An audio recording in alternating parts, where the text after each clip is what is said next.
ये चीज़ें थी जो बच्चों के लिए पोइट्री की जाती थी वो सुनाई जाती थी, लड़बाबे का होता था। लेकिन अब आके सॉरी सर मैं थोड़ी सी बात कंप्लीट करूँ, अब आके ये चीज़ें क्यों ख़त्म हुई हैं, आपका सवाल इससे भी था। तो वो यही है कि कल्चर को हमने तरोड़ मरोड़ के ना, जैसे हर चीज़ को हम तरोड़ मरोड़ के एक नई शक्ल देते जा रहे हैं, हमने अपने कल्चर को भी दे दिया। और उसमें हमारी गलती ये है कि हम अपनी हिस्ट्री को फरोलते नहीं, हम अपनी हिस्ट्री को पढ़ नहीं रहे, हम वो किताबों को छेड़ ही नहीं रहे। वो हमने बस पढ़छत्तियों पे संभाल के रखी हुई है, थोड़े दिनों बाद उतारते हैं, मट्टी उतारते हैं, उसकी साफ करते हैं, रख देते हैं वापस।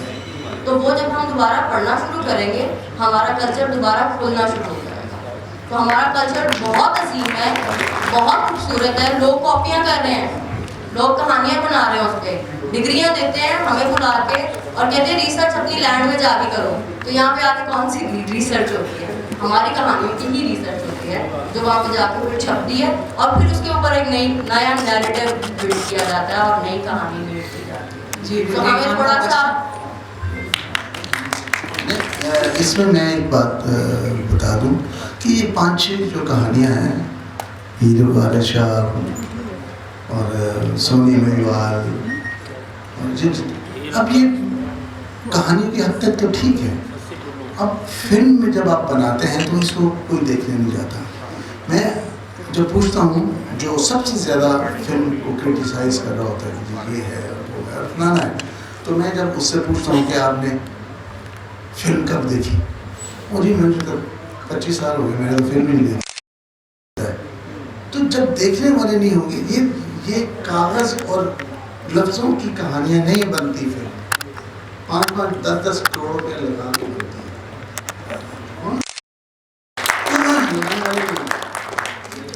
तो वो जो बात है आपकी, देखिए ये जो मिट्टी कटे हैं मुझे तो बहुत प्यारे हैं। मैंने तो अपनी पहली पंजाबी फिल्म चूड़ियाँ इन्हीं मिट्टी कटों में बनाई थी, इसी कल्चर में बनाई थी। और उसमें ना हीर थी, ना सोनी थी, ना कोई नहीं था। उसमें वैसी ही एक बिल्लो थी, तो आप उसको समझ लें कि वो हीर है, आप समझ लें कि वो सोनी है, वो बिल्लो जो है। तो शक्लें बदल गई हैं, माहौल बदल गया है, वक्त बदल गया है। पहले खूह तो पानी पीते थे, ट्यूबवेल लग गए हैं, बहुत कुछ बड़ा चेंज हो गया। तो अगर हम वही रहेंगे, उन्हीं कहानियों 5-6 कहानियों का जिक्र करते रहेंगे, तो आगे कहानियाँ तख्लीक कैसे होंगी, आगे कहानियाँ बनेगी कैसे? तो लिहाजा वो हमारा हिस्सा है, वो इंस्पिरेशन है, वो कहानियाँ हमारी इंस्पिरेशन है। हम उनको पढ़ के, उनको सुन के या उनको देख के बहुत सारी चीज़ें सोचते हैं। अब ये जो अगर गौर करें आप चूड़ियाँ, तो वो मिर्ज़ा जट थी, मिर्ज़ा जट थी। मिर्ज़ा जट में वो मिर्ज़े का मामा छोटे बच्चे को लेके अपने गांव में आ जाता है। वहाँ उसकी कज़न है साहिबा, भाई है। इसी तरह वो शहर में आता है चूड़ियाँ में, अपने बाजे को लेकर वो गांव में आ जाता है। फिर गांव के सारे कल्चर, तो वक्त हालात बदल गए और इसलिए कहानियों की नई शक्लें हैं। बुनियाद वही है जो आप कह रहे हैं, लेकिन उनकी शक्लें बदल गई। चलिए जी, एक और क्वेश्चन लेंगे, टाइम बड़ा थोड़ा आगे। नहीं, आज मजा आ रहा है। इसमें हो रही है। सर आपको अभी देते हैं माइक को पीछे। हाँ, माइक ऑन कर दें प्लीज, माइक ऑन कर दें। सावधान जी, मेरा नाम फिल्म मेकर जी। मैं आपने बताया सर, आपने डिपार्टमेंट एस्टैब्लिश किया था NCA, sir thank you very much for that. मैं आपसे ये पूछना चाह रहा हूँ कि बीएनजी और एनसीए और सर बहुत से पढ़ा रहे हैं। एक लड़का अपनी स्टूडेंट अभी 4 साल देता है स्टडीज़ को, और फिर पोस्ट ग्रेजुएट में पढ़ रहा है। तो आपने भी जिक्र किया कि फिल्म जो है लोगों को इंटरेस्ट नहीं है, जो फिल्म जो हमारा जो है कमजोर हो जाएगा। तो इन बच्चों का पार्सल में क्या फ्यूचर? फ्यूचर तो इन बच्चों का अपने हाथ में है।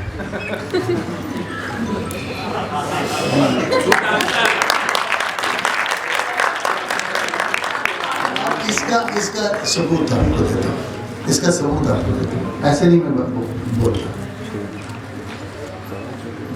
1970, 21 साल का हूँ, फिल्म स्टूडियो में पहुँचता हूँ और उस वक्त के सबसे बड़े डायरेक्टर एस सुलेमान साहब को रिक्वेस्ट करता हूँ कि मैं आपको असिस्ट करना चाहता हूँ। आज का बच्चा यूनिवर्सिटी जाता है पढ़ने के लिए, मैं पढ़ने ही गया था। 5 साल मैंने उनको असिस्ट किया, 5 साल। और उन 5 सालों में सर ये जो स्टूडियोज थे पीछे एक बार टाउन में था, खेत थे सामने, सब्ज़ार में था, खेत थे। लास्ट बस जो है 10 बजे शाम को स्टूडियो में आती थी, उसके बाद नहीं आती थी।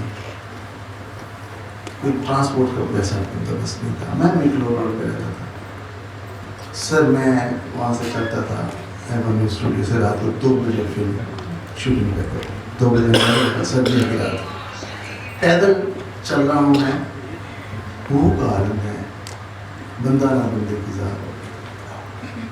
मैं पैदल चलते हुए मिडल रोड 2.5-3 घंटे में पहुँच गया था। मेरी चप्पल टूट जाती थी, मेरी चप्पल को काट रहा था फिर मुझे, लेकिन अपने ख्वाब भूलता था। अपने ख्वाब भूलते मुझे सर 5 साल हो गए। मैं चीफ असिस्टेंट हो गया एस सुलेमान साहब। 16 फिल्में असिस्ट कर ली, और 16 फिल्में असिस्ट करने के बाद मैं सोच रहा था फ्यूचर क्या है। मुझे तो कोई लिफ्ट ही नहीं करा रहा, मैं यंग सा लड़का हूँ, मुझे कोई इतबार ही नहीं कर रहा। कोई प्रोड्यूसर ये चाह नहीं रहा कि मैं फिल्म बनाऊँ, वो कह रहा है ये ऐसे ये असिस्टेंट ही रहे। मैंने ऐसे बैठे बैठे स्क्रीन पर लिखा, फिर कभी मौका मिला तो मैं करूँगा। मौका यूँ हुआ कि किसी दोस्त ने, प्रोड्यूसर ने देख लिया, उसने कहा यार बनाते हैं इस पर फिल्म। वो फिल्म किस तरह बन गई, और जब फिल्म बन रही थी तब भी मैं पैदल ही आता रहता था। जब अभी तो रिक्शे भी आ गए थे 5 साल में, ऐसा हो गया था, वो कन्वेंस दिया जाता था चाहे जी। वो फिल्म बन गई 1976 में, वो फिल्म रिलीज हुई। वो मेरी पहली फिल्म एज राइटर थी, और वो फिल्म कामयाब हुई। कामयाब हुई तो हर तरफ से मुझे ऑफर्स आने लगे। हर डायरेक्टर ये चाह रहा था कि मैं उसके लिए फिल्म लिखूं। मैंने लिखी, एक वक्त में 40 फिल्में लिखी मैंने, इतना मुझ पर बोझ था। और जब मैंने 250 फिल्में लिख ली तो मैंने सोचा मैं तो डायरेक्टर बनने आया हूँ, मुझे राइटर बना के स्क्रीन पर राइटर बना के मैं क्या करूँ, मैं तो डायरेक्शन करनी है। लेकिन अब डायरेक्शन का चांस ही मिल रहा है, कोई नहीं कह रहा ना राइटर ठीक हो, डायरेक्टर नहीं बनना। तो जो डायरेक्टर लिखता था वो भी मुझे यही कहते थे तू पागल हो गया, तू अच्छा बोला तुम्हारा काम चल रहा है। तो मैं कहा नहीं, मैं तो डायरेक्टर बनूँ। अब मेरे पास इतने में थोड़े से पैसे हो गए थे, तो मैंने अपनी फिल्म शुरू कर दी। ये ज़माना था जब सुल्तान रेज़ा का एक दौर था, पंजाबी फिल्म। तो मैंने कहा कि मैं तो उर्दू फिल्म बनाऊंगा, अपने पैसे से बना रहा हूँ। ये मनमानी तभी होती है जब आपका पैसा होता है। अगर वहाँ प्रोड्यूसर होता तो कहते नहीं पंजाबी बनाओ। मुझे कहा भी, मेरे दोस्तों ने कहा पंजाबी, मैंने नहीं होगी, मैंने उर्दू फिल्म बनाई।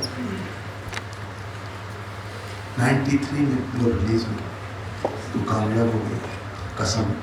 दूसरी फिल्म बनाई जीवा, मुझे प्रोड्यूसर मिल गया, जीवा बना ली। तीसरी फिल्म फिर मैंने अपनी बनाई सरगम, अदनान सामी वो भी कामयाब हो गई।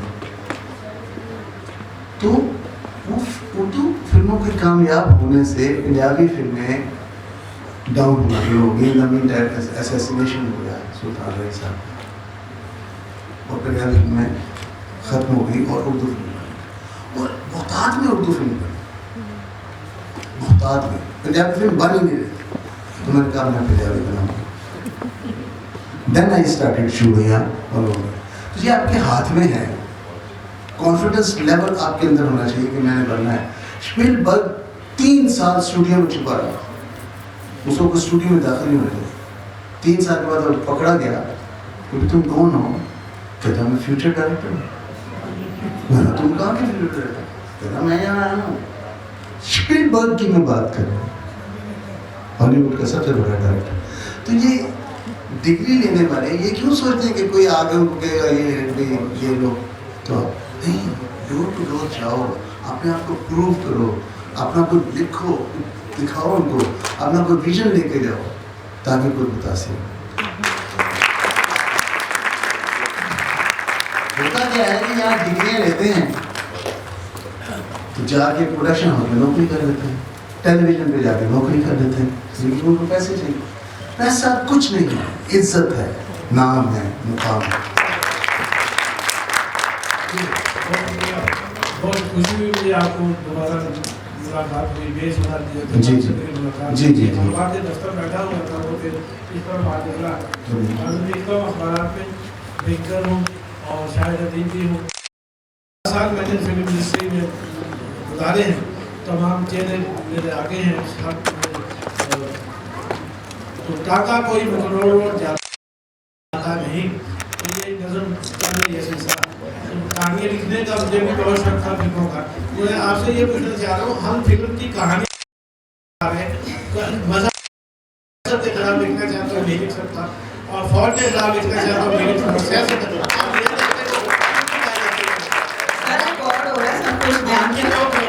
मामले के खिलाफ नंबर पूरी चुटलो मामले की पूरी चुटलो, तो ये मुझे फिर चुनिया वाले देखी थी और मैंने उसके लेकिन कोई फर्क नहीं पड़ा उसमें।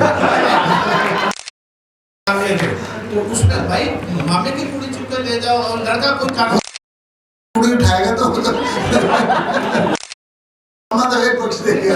कारोबार में कराओ, लड़के को तो बिजनेस कराओ, मेहनत कराओ, सब उसके जिंदगी के सर जी आप मेरे साथ वादा करें कि आप मेरा पहला शो फुल कराएंगे, मैं आपके मुताबिक आऊँ। यहाँ देख रहे नहीं वो आता कैसे हम बना लें। सर मैं बदले कैसे बदलने, पैसे से बदलना पड़ता, पैसा चाहिए सर।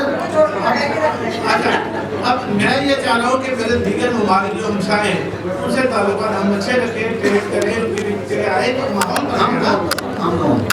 जो भी हमसायों से तो फौज ने अच्छा रखना है। फौज तो हमारे हम तो नहीं आऊंगे ना, इसलिए कि लड़की मर्द की लड़की से ही शादी होती है, लड़की के अलावा कुछ नहीं है। बहुत बहुत शुक्रिया दोनों मेरे गेस्ट को, बहुत मजा आया, it was very nice discussion. ऐसे सेशन होने चाहिए ताकि ये हमारे जो चाहने वाले, ये तो बहुत बड़ी बात है, मुझे तो बड़ी खुशी हुई है हमें। चलो इसी बहाने थैंक यू वेरी मच।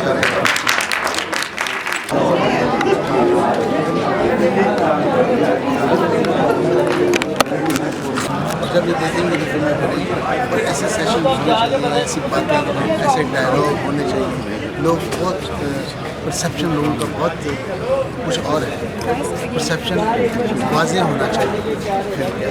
अच्छा सही दोस्तों, AI का दौर है, आर्टिफिशियल इंटेलिजेंस का दौर है, सोशल मीडिया का दौर है कि अब रील्स भी जो है वो आज की हमारी यूथ है वो इस तरह की बनाती है कि बस वो 1 मिनट की जो बनाती है वही लोग देखते हैं। तो जो पूरा हुए 1.5 घंटे की फिल्म की बात है, आप समझते हैं कि वो 1.5 घंटे की फिल्म कामयाब होगी बनस्पत सोशल मीडिया पे जो रील्स चल रही हैं 1-1 मिनट की, या वो शॉर्ट फिल्म चल रही है 5-5 मिनट की जो यूट्यूब पे शौकीन देखते हैं। नहीं, 1.5 घंटे की फिल्म AI में तो नहीं बन सकती।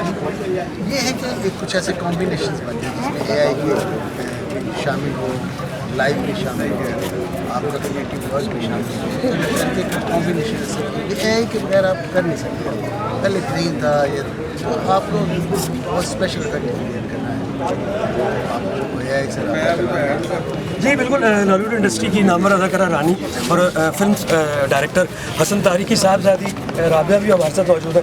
राबिया माशाल्लाह आप रानी मैडम की साहबजादी हैं, हसन तारक हमारे डायरेक्टर उनकी आप साहबजादी हैं। आप उस दौर को और आज के दौर को किस तरह कंपेयर करते हैं कि आप आज के दौर पे आगे नहीं आएगा, हैं आगे नहीं आना प्लीज मेरे पास। कमाल होगी यार वैसे तो आप क्या समझती हैं उस दौर में जो सिनेमा होते थे या जो फिल्म व्यूवर होते थे और आज का जो फिल्म व्यूवर है वो किस तरह की फिल्म देखना पसंद करेंगे? देखिए अब वो जैसे सर ने कहा कि अटेंशन स्पैन थोड़ा सा उसमें थोड़ा सा कम हो गया है, लेकिन उसमें ये नहीं है कि स्टोरी टेलिंग अगर अच्छी होती है तो ऑडियंस देखती है और अच्छे आर्ट सभी अच्छे। शहर में सिंगल स्क्रीन सिनेमा अगर ख़त्म हो गया अब मल्टीप्लेक्स का दौर है, इसको आप किस नज़र में देखते हैं? जहाँ जहाँ भी जाती हूँ, जहाँ भी मीटिंग्स होती हैं, मैं हमेशा कहती हूँ कि सिंगल स्क्रीन सिनेमा दोबारा वापस आनी चाहिए, बिकॉज जो हमारे जो सस्ती टिकट देती है सिनेमा और देख नहीं सकते, मल्टीप्लेक्स में जाकर वो नहीं देख सकते ना, इसलिए कोई 3-4 हज़ार की टिकट या 15 टिकट आप दे सकते हैं। तो सिंगल स्क्रीन सिनेमा अगर वापस आ जाए, आई थिंक ये हमारी एक अपील भी होनी चाहिए हुकूमत से कि वो इसमें भी कुछ काम करें, पुराने सिनेमा से उसको रेनोवेट करें, दोबारा से वो सारे जो सिनेमा का जगह वापस है, ताकि मैसेज जो है वो एंटरटेन। फिल्म में डांस की बात जी जी क्या है ये जो सिनेमा बने गवर्नमेंट ने प्लॉट्स दिए थे इसके सिनेमा इसके सिनेमा ही रहेगा, लेकिन अभी बता दिया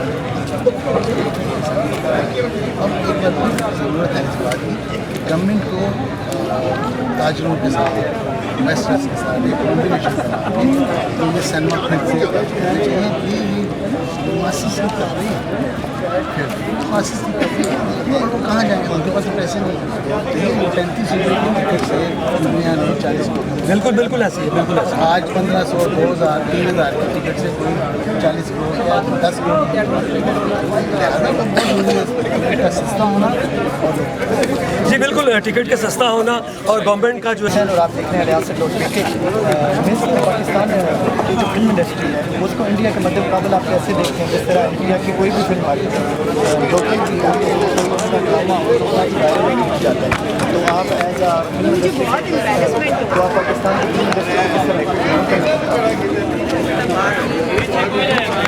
फिल्म जो है कोई भी आर्ट फॉर्म है ना, उसको जब प्रेजेंट करना उसके लिए चाहिए फंड्स, उसके लिए पैसे मतलब साइकिल में वो चल रही है, चल रहा है उसका यहाँ पे जो है वो ब्रेक आई, उसके बाद कई सिनेमा में हमारे सारे नहीं रहे, मल्टीप्लेक्स आ गए, टिकट महंगी हो गई, तो एक सारा एक साइकिल होता है जो आपकी इंडस्ट्री को चलाता है, तो हम कंपेयर नहीं कर सकते अपनी फिल्म इंडस्ट्री को, हमने तो अभी बहुत ज़्यादा के लेवल तक आगे पहुँच, लेकिन ये ज़रूर है कि अब आप देखें कि अगर provided with the right funds और आपको अगर अच्छी कंडीशन मिल जाती है, फिर आप देखें तो निदान शादी ने बिल्कुल ऐसी फिल्म बनाई है जिसको आप इंडिया से तो क्या आप बॉलीवुड से कंपेयर कर सकते हैं, ठीक है, और आप जो भी यहाँ का जनरेशन है ना, मेरी उनसे पूरी रिक्वेस्ट है कि आप अपना 60s का या 70s का भी सिनेमा देखें, आप लोगों को उसकी बिल्कुल कोई इन्फॉर्मेशन कोई नॉलेज नहीं होती, और आप सिर्फ ये एक बात समझ लीजिए कि हमारे सिनेमा का से बैठ गया बहुत मेजर इशू है। दूसरा ये कि इवन ऑडियंस के साथ चल रहा है हमारी फिल्म लोग ये कि मैसेज मल्टीप्लेक्स में जाते हैं तो फिर फिल्म किसके लिए अभी सही लोग सब ये बात कर रहे हैं कि 35 का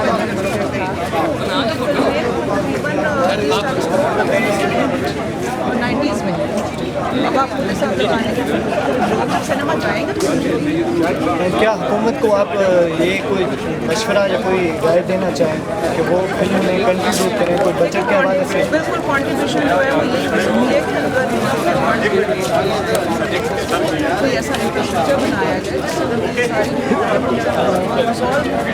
फिर ये सिस्टम पूरा वो चलेगा। इस तरह तो लोग अब जो है बना रहे हैं वो अपने पर्सनल रिसोर्सेज से, जो कोई उनकी जान पहचान है, कोई आ रहा है, इस तरह का कुछ होता है, लेकिन एक चीज़ नहीं है कि इंसान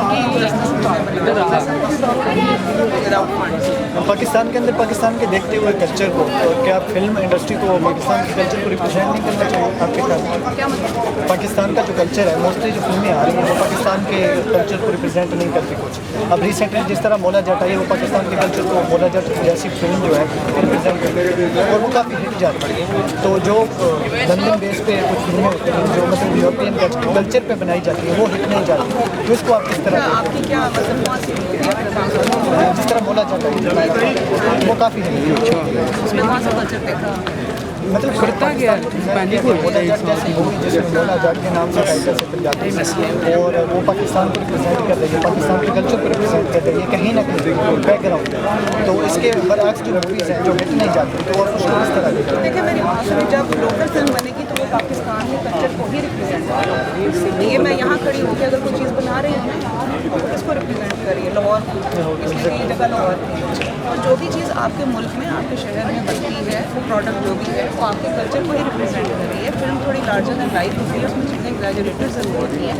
वो लोग जो फिल्म मेकर्स हैं वो थोड़ी सिनेमैटिक लिबर्टी लेते हैं, लेकिन वो कहीं ना कहीं आपके कल्चर को रिप्रेजेंट कर रही होती है। वो मे भी स्टोरी में कर रही होगी, मे भी वो लिबास में कर रही होगी, मे भी आपके बैकग्राउंड में कर रही होगी, लोकेशंस में कर रही होगी, वो आपकी जगह को ही रिप्रेजेंट कर रही होगी। मेरा तो नहीं ख्याल कि वो कल्चर को represent. Ma'am last question, Pakistani public को जो फिल्म इंडस्ट्री से वाबस्ता है डायरेक्टली इनडायरेक्टली या जो लोग देखना पसंद करते हैं, उनको कोई फिल्म इंडस्ट्री के हवाले से आप एडवाइस देना चाहेंगे, कुछ मशवरा? जो लोग फिल्म देखना चाहते हैं, जो देखते हैं, जो डायरेक्टली इनडायरेक्टली फर्स्ट पे सामने बैकग्राउंड पे वाबस्ता है, तो उनको कोई हमारी पाकिस्तानी उनको क्या एडवाइस दूँगी? नहीं, आप तो उसके बाद फिल्म इंडस्ट्री से वाबस्ता है मैम, तो नहीं, आप सीनियर फिल्म मेकर्स से ऑडियंस को तो मैं क्या एडवाइस दे सकती हूँ। ऑडियंस की एक चॉइस होती है, ये उनकी मर्ज़ी होती है, क्योंकि उन्होंने टिकट खरीद के सिनेमा जाकर फिल्म देखनी है। इस पर आप उन पर अपनी मर्ज़ी को नहीं थोप सकते, या वो उनकी अपनी चॉइस होती है कि उन्होंने कौन सी फिल्म देखनी है। जी ठीक, थैंक यू मैम, बहुत शुक्रिया।